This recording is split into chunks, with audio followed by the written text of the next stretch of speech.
പാൽക്കൊഴുക്കട്ട ഇഷ്ടമാണോ? നല്ല രുചിയാണ് കേട്ടോ. കുട്ടികൾക്കും മുതിർന്നവർക്കും ഒക്കെ ഒരേപോലെ ഇഷ്ടാവും. നമ്മുടെ ഇടിയപ്പത്തിനും കൊഴുക്കട്ടയ്ക്കും കൊഴുക്കുന്ന പോലെ മാവ് കുഴച്ച് കുഞ്ഞു കുഞ്ഞു ഉരുളകളാക്കി ആവിയിൽ വെച്ച് വേവിച്ചെടുക്കുക. ഇനി വേണ്ടത് ഒരല്പം തേങ്ങാപ്പാലാണ്. ഒരു കടായി ചൂടാകുമ്പോൾ അതിലേക്ക് തേങ്ങാപ്പാൽ ഒഴിച്ച് പതുക്കെ പതുക്കെ ഒന്ന് ചൂടാക്കിയെടുക്കണം. ഇനി ഇതിലേക്ക് ചെറിയ ചെറിയ കൊഴുക്കട്ടകൾ ചേർത്ത് പൊട്ടിപ്പോവാതെ പതിയെ ഇളക്കി കൊടുക്കുക. ഒരു മീഡിയം ഫ്ലെയിമിൽ തീ വെച്ചാൽ മതി കേട്ടോ. തേങ്ങാപ്പാലിന് പകരം പശുവും പാലിലും ഇത് ഉണ്ടാക്കാം. രണ്ടായാലും നല്ല രുചിയാണ്.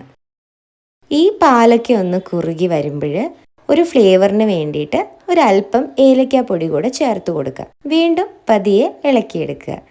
ഇനി മധുരത്തിനായിട്ട് ഒരല്പം പഞ്ചസാര ചേർത്ത് കൊടുക്കുക. ഇത്രയേ ഉള്ളൂ.